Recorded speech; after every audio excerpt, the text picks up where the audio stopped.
ফের একবার সুপ্রিম কোর্টে ধাক্কা খেল রাজ্য সরকার। উচ্চ আদালতের বরিষ্ঠ আইনজীবী পুরুষোত্তম রায় বর্মন জানান, শিক্ষা দপ্তরের 8 জন ডিআরডব্লিউ কর্মী কাঞ্চনপুর দ্বাদশ শ্রেণী বিদ্যালয় ও গঙ্গানগর উচ্চ বিদ্যালয়ে 25 বছর ধরে কর্মরত রয়েছে। তারা ত্রিপুরা উচ্চ আদালতে 2022 সালে একটি মামলা দায়ের করেছিল। তৎকালীন উচ্চ আদালতের বিচারপতি অরিন্দম লো তাদের মামলাটি খারিজ করে দেয়।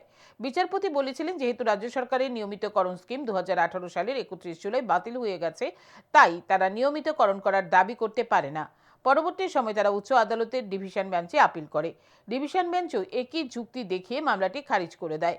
পরবর্তী সময় এই 8 জন ডিআরডব্লিউ সুপ্রিম কোর্টে যায়। সুপ্রিম কোর্ট 28 ফেব্রুয়ারি এই মামলার রায় দান করে।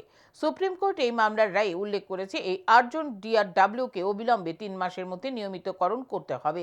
সুপ্রিম কোর্টের রায়ে উল্লেখ রয়েছে, রাজ্য সরকার 2008 সালে সুপ্রিম কোর্টের নির্দেশে নিয়মিতকরণের স্কিম লাগু করেছিল।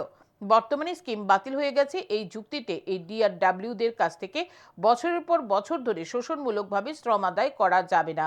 তাই 8 জন ডিআরডব্লিউকে চাকুরিতে যুক্ত হওয়ার পর থেকে 30% বকেয়া বেতন দিতে হবে এবং নিয়মিতকরণের পূর্বে তারা যে সময় কাজ করেছে সেই সময় পেনশনের মধ্যে রাখতে হবে।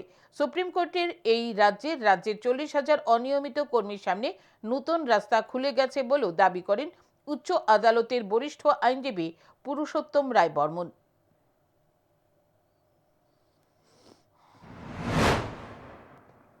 সুপ্রিম কোর্ট 28 ফেব্রুয়ারি একটি গুরুত্বপূর্ণ রায়ে এই রাজ্যের 8 জন ডিআরডব্লিউ কর্মী, যারা গত 2.5 দশক ধরে শিক্ষা দপ্তরের অধীনে ডিআরডব্লিউ হিসেবে কাজ করছিলেন, তাদেরকে আগামী 3 মাসের মধ্যে নিয়মিত করার নির্দেশ দিয়েছে। এবং সুপ্রিম কোর্ট বলেছে তাদেরকে বকেয়া বেতনের 30% প্রদান করতে হবে এবং নিয়মিতকরণের পূর্বে তারা যে সময়টা কাজ করেছিল সেই সময়টাকে পেনশনের সময় এটা হিসাবের মধ্যে রাখতে হবে। এর বিরুদ্ধে আমরা ডিভিশন বেঞ্চে আপিল করেছিলাম। ডিভিশন বেঞ্চও একই যুক্তিতে আমাদের আপিল খারিজ করেছিল, বলেছিল যেহেতু রাজ্য সরকার নিয়মিতকরণ করার স্কিম তুলে নিয়েছে, তাই নিয়মিতকরণ করার দাবি জানানো যাবে না, অধিকার নেই। এর বিরুদ্ধে এই 8 জন একদম প্রান্তিক অংশের মানুষ তারা সুপ্রিম কোর্টে গিয়েছিল।